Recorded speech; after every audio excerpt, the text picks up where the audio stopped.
What's up, YouTube? Welcome back to my channel. This is Danell Trains, where I talk all things health and fitness. And this is for all of my non-runners out there. So if you're like me and you've never been into running, I got some tips that'll help you to make an easier transition into running.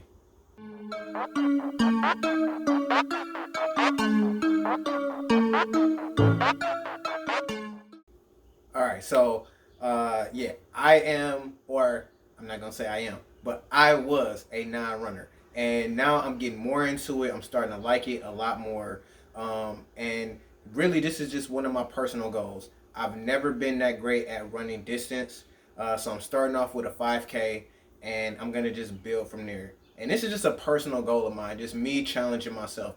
I don't know why you're getting into running, but I can tell you that it will be good for your cardiovascular and respiratory health. So, good for you. And that's what we're about here is health and fitness. So, jumping into tip one, the thing that I feel is most important, and this is me speaking with my trainer hat on, is that the best thing you could do is get started on a program, and there is plenty of free programs out there. If you just Google beginner running program, you'll probably get millions of results. But that is the biggest thing. I know that a lot of people, when they're trying to get into building muscle or and lifting weights and stuff like that, they may go get a gym membership or buy some equipment for at home, and they spend a lot of time in the gym wandering around trying to figure out what machine to do next. And I know that's one of the most common questions I get as a trainer is, what exercise should I do for this or do for that? So I'm telling you that the best thing you can do to transition into running easier is to find a running program. All right. And along with that, that program I think should have some intervals in it to start. Some intervals that will be a little bit easier for you to dive into rather than just doing a 30-minute run to start. And I think that's what a lot of people do when they're starting out is they just go out and they try and run as fast as they can for 30 minutes or go out and run for 30 minutes straight without stopping, and they may need to first work with 1 minute intervals before they go up to 30 minutes. So that's tip number one. Tip number two is you need to make sure that you pick the times that you're going to be running according to not only when you have time to do it, but really try and make time when you know you're most energetic. Most energetic. So if you're a morning person, then you need to really schedule your runs for the morning, because this is the best time for you in terms of getting results and improving. So if you wait to the evening time where you're kind of wore down and you don't really do it, the odds of you staying consistent with it and running on the days that you have scheduled, you're probably not going to do it.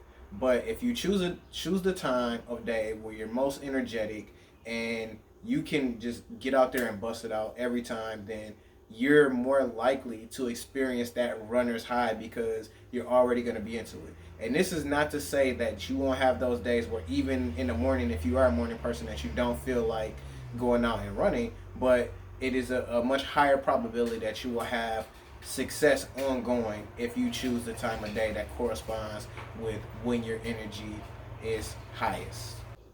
Okay, so tip number three, I want you to try running outdoors.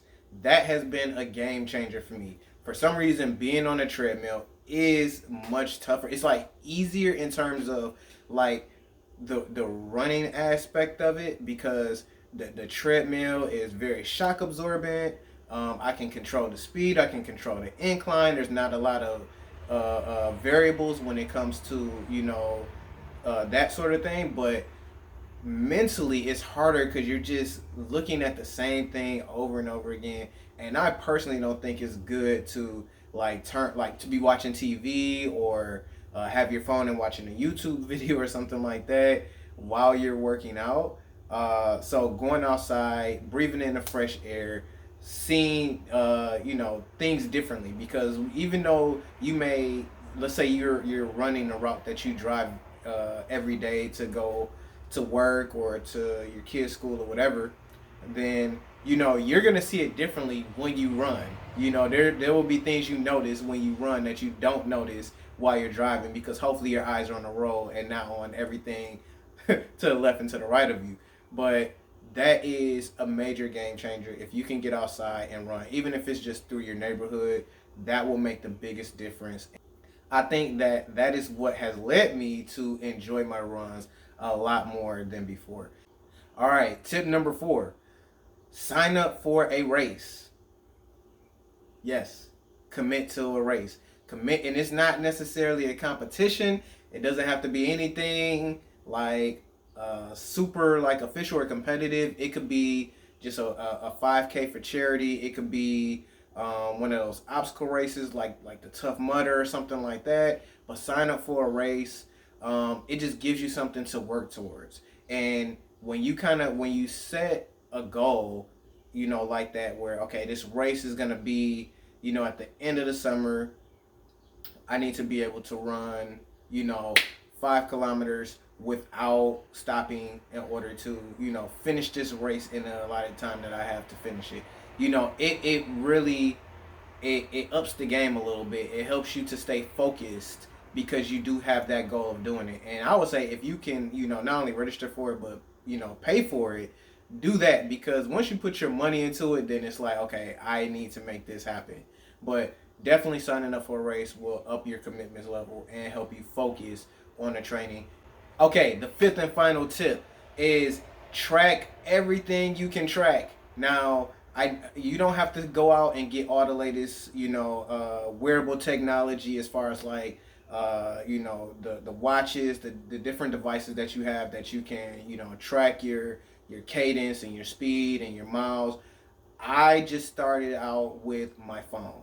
So there's so many apps that you can that you can use in order to track your runs, as far as like your mile pace, your distance, and there's also so many different timers out there that you can use to help you to stay on track with your intervals when you're doing your interval runs. So, but track those things. Track your miles for each workout.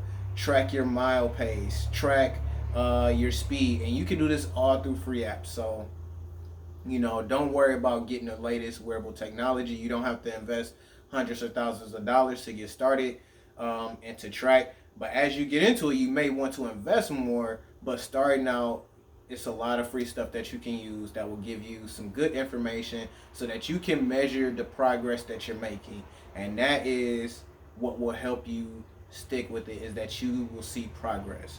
If you're going out and you're running however many days that you're scheduled to run, you're doing it every week in and week out, you will feel better.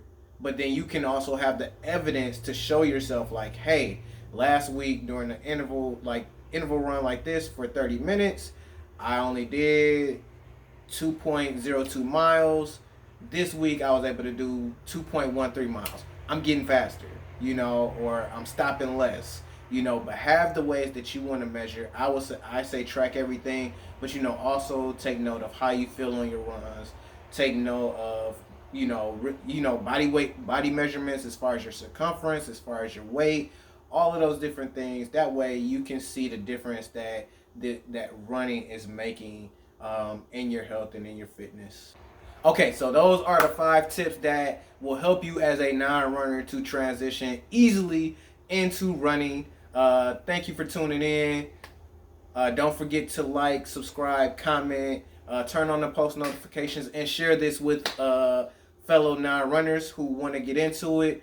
And let me know below why you want to get into running. Let's get the conversation going. I really want to start a community. So let's engage. All right, catch you on the next video.